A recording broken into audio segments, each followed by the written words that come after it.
For some reason, I decided to play all the kart racers on the Game Boy Advance, not called Mario Kart, and I have to tell you, there's some really high quality ones, I swear. I'm totally not lying, and 80% of those are actually like torture methods.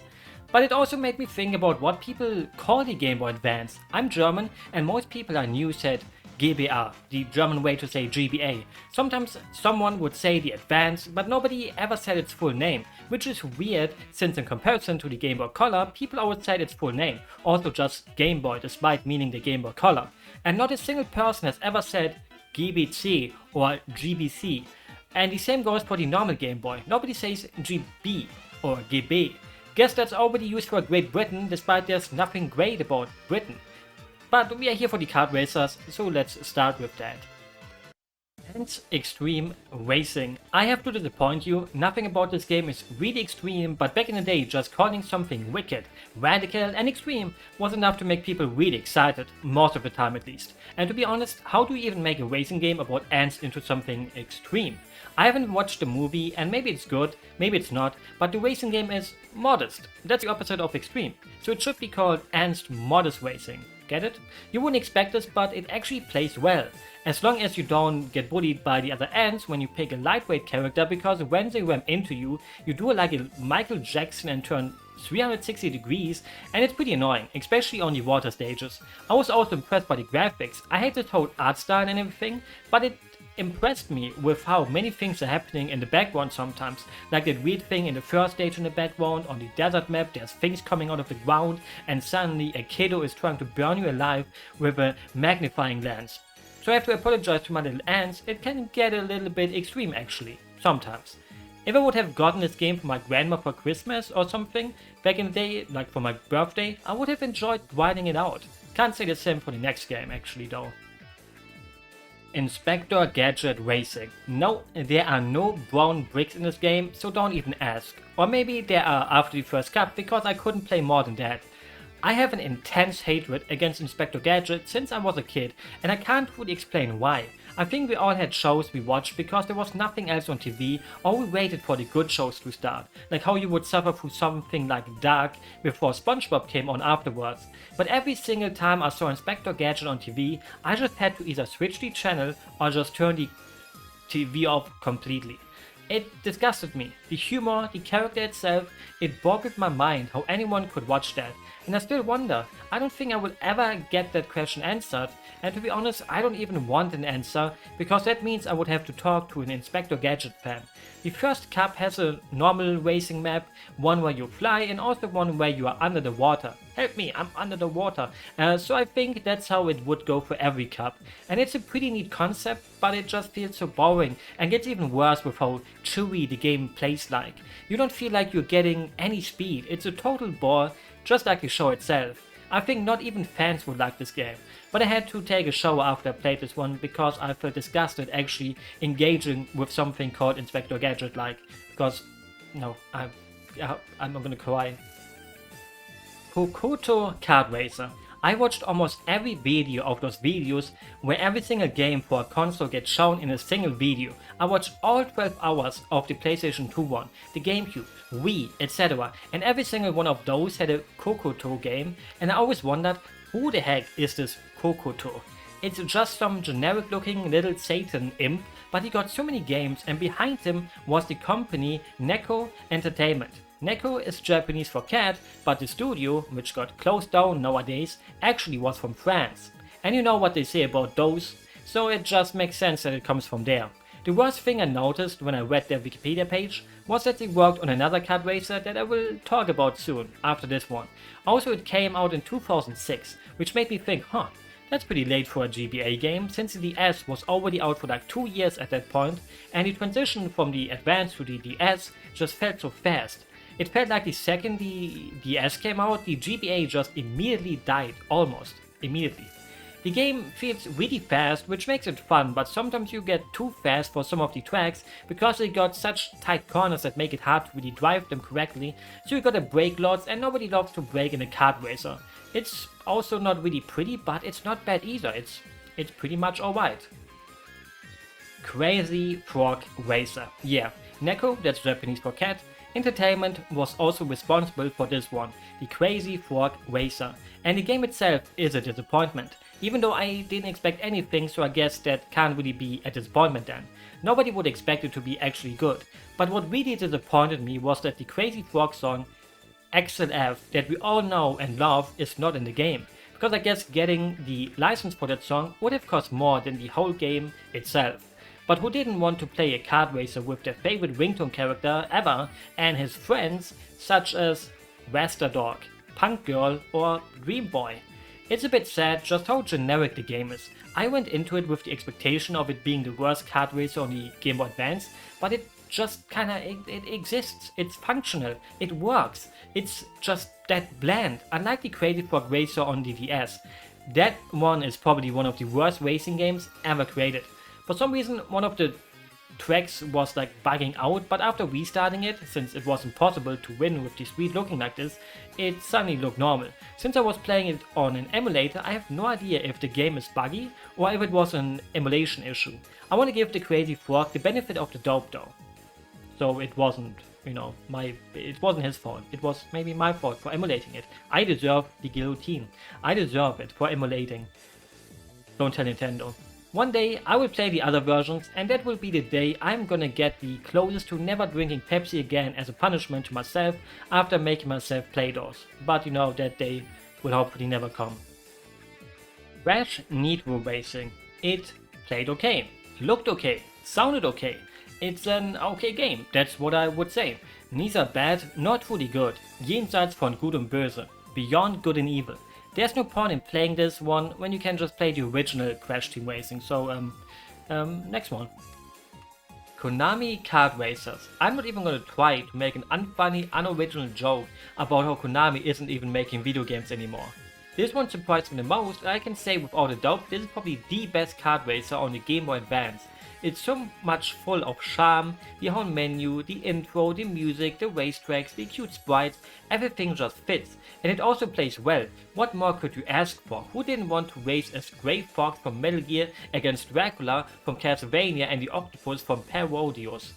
It's not reinventing the wheel, but what can do that really? Sometimes it's not about innovation, sometimes it's about taking something and just making it the same but in your own way, and maybe even better. It's just Mario Kart but with Konami characters and a fitting charm to stand on its own. In a way, I was surprised that Konami didn't make any other kart racers, and this was pretty much the only one they ever made, except for a follow-up game to this one for iOS and Android, and you can guess it, it's total shovelware. But you can play as Pyramid Head and Wobby Rabbit from Silent Hill, yippee! Digimon or Digimon Racing. I'm gonna have to say it, when it comes to anime, the Digimon anime was always leagues better than the Pokemon one. I know nobody asked about my opinion, but a few years ago I learned how the American version of the anime did not have all those banger songs it normally had in the Japanese version and in most European versions. The first time Agumon turns into Greymon and Wir werden siegen plays, the German title for Braveheart, it still gives me goosebumps. And then in the American version there's just nothing. Normal music, and all the other Digi evolutions just have the horrible American intro theme, you know, like the digital monsters. It sucks. It ruins the whole vibe. But now about the game. It's alright, but even better if you're a Digimon fan. It plays on the island of the first season, and fans will see many backgrounds and places they know from the anime, like the Toy City with the big yellow bear and the desert with the goblinos. So while the tracks are nothing really special, you can go like, wow, I remember this. Aside from that, there's even boss battles that are pretty lame, since you just gotta drive around to avoid things and then just shoot an item when the boss is kneeling to you, since it knows it has no chance. And boom, one of the better kart racers. Cartoon Network Speedway. There are no Powerpuff Girls in this game. Do I even have to say more? Just another generic kart racer stuffed with popular characters to make a quick buck. It felt a bit funny though, because when you jump you don't really get punished for it. You can just jump, jump, jump and have the same speed as if you were driving normally, and can even keep the jump button pressed so you don't have to spam it even. It makes it at least 5% more fun. The tracks also have some pretty big shortcuts, but I played like 2 cups and the second cup already reused tracks from the first cup, which is just a bit sad. The rubber banding also felt like going to the store and standing in the queue as the first person and having to wait while the cashier slowly scans all of your items while everyone is so tightly behind you that it makes it a bit uncomfortable. I hate it when people can't leave a bit of space. Also, when I was checking my list of games, I noticed I didn't play Nicktoons Racing, which is probably just like this pretty much, but with Nickelodeon characters. I played the PlayStation 1 version once and it was pretty much meh, so I wouldn't expect too much from it either, but it's 3 AM for me right now while I'm writing this and voicing this, and too lazy to turn it on for 10 minutes to try it out, so, well. Diddy Kong Pilot or Banjo Pilot. Diddy Kong Pilot actually never released, but there's a working prototype out there, and to be honest, just play Banjo Pilot instead. Unless you really like the Kongs, but it's just the same game pretty much with some of the tracks being completely unchanged, and that's content since there's less characters and everything. I have to tell you that a few years ago I tried out Banjo-Kazooie for the first time ever and I hated it. But I didn't give it a real chance really, so around a year ago I tried it again and actually really enjoyed my time with it. I finally stopped hating this franchise. Till I tried Banjo-Tooie and had to watch an hour-long cutscene that is unskippable in a freaking jump and run. I don't want to have a cutscene like in an RPG in a jump and run. I want to jump and I want to run. Bing bing wahooing. So I started hating the franchise again and thought this was gonna suck, but it's pretty fun. You fly around and go vroom in your little airplane and yeah, that's what you do. And you fly. And you know, you are like Kazooie. Even though I'm pretty sure those birds can't fly. Lego Racers 2. There is zero reason to play this one when you can play the actual Lego Racers 2 on any other console, except if you're a baby, because the difficulty in this one is extremely low and easy, while I was surprised at how hard Lego Racers 2 on the PlayStation 1 felt. And I got my ass kicked and punched and slapped and smacked, and then the game also smacked my girlfriend's ass at the club and took her home with it instead, so now I am single again. Also, you can't even really build your own car here, which is one of the things I loved in the actual Lego Racer games. Gave the game a special feeling being able to use your own cool looking car that you made, but at least the Game Boy Advance version has an overworld where you can't do anything really except picking the next stage, but it gives it a little bit more charm. Back Smash and Crash Racing.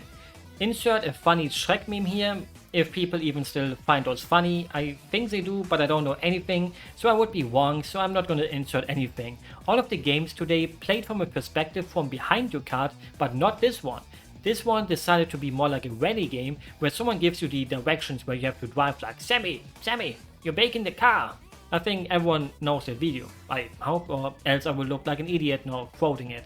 And I did not like it a single bit at first, but after a while you kinda get used to it and take the curves really nicely and get those sick winning animations like Donkey doing a sideways front flip and Humpty Dumpty doing some kind of German dance. A fulfilling reward, I would say. But you know what they say in life, trouble always comes in doubles. So there's another Shrek kart racing game on the Game Boy Advance. Woohoo! Shrek Swamp Kart Speedway. Normally I prefer to stay nice and can say a few good things even about the worst games, but this one, it's shit. Damn, I said it. Sorry to defile your cute innocent ears, but there's absolutely nothing good I can say. I picked these 3 mice with cool sunglasses that don't even appear in the movies I think, and went straight into the swamp rally and it's extremely ugly. I felt like I'm going insane playing this. The repetitive 3-second loop of music which plays for all 4 races in the cup, the weird sound effects like whee when you do a 360, you turning into some weird looking sausage. Just look at this 10-second clip from my stream. Okay, pumpkins, but I watched the first 2 Shrek movies and what did I just turn into? And I don't remember these mice. Like either I'm totally misremembering or these mice do not exist. And I have to be honest, I think they don't exist. This is by far the worst Kart Racer on the GBA, and I have to be honest, I thought the title would go to Crazy Frog Racer, but no, it just goes to this trash Mimi Racer instead. I have to excuse myself though now. It's time to listen to its soundtrack, which can please my eyes more than one of those Japanese Q-tip cleaning maid cafes where a cute girl cleans out your ears with a Q-tip. Even though people nowadays say you shouldn't use Q-tips, so hopefully I'm gonna lose my hearing. Maybe it wasn't the smartest idea to play all of these in one day and shortly after each other, but I've learned a valuable lesson that I already knew. I really do not enjoy 2D kart racers that much. Even as a kid, I already did enjoy Super Mario Kart, and also Mario Kart 64 for me was more of a bust than a hit, and I know that's a 3D one, but and the Mario Kart games only really became good for me starting with Double Dash. Also, every time I talk about Mario Kart, I just have to say it, Mario Kart 64 is so much worse than Diddy Kong Racing and especially Crash Team Racing. But all my friends always wanted to play MK64 instead. I feel a bit bad for enjoyers of 2D kart racers though. It feels like there's no market for them anymore. And in general, the market for kart racers is kinda empty right now, except for a few Nicktoon Racings here and some Garfield karts here and there. But maybe one day they will have another big boom. Just like you will have a big boom now going to bed or waking up, because I don't know what time zone you lived in, but if you enjoyed the video and hopefully you're gonna have a nice day, or you had a nice day, you can leave a like, maybe a subscription if you want to, and have a nice sleep or a nice rest of the day. I hope you do. Goodbye.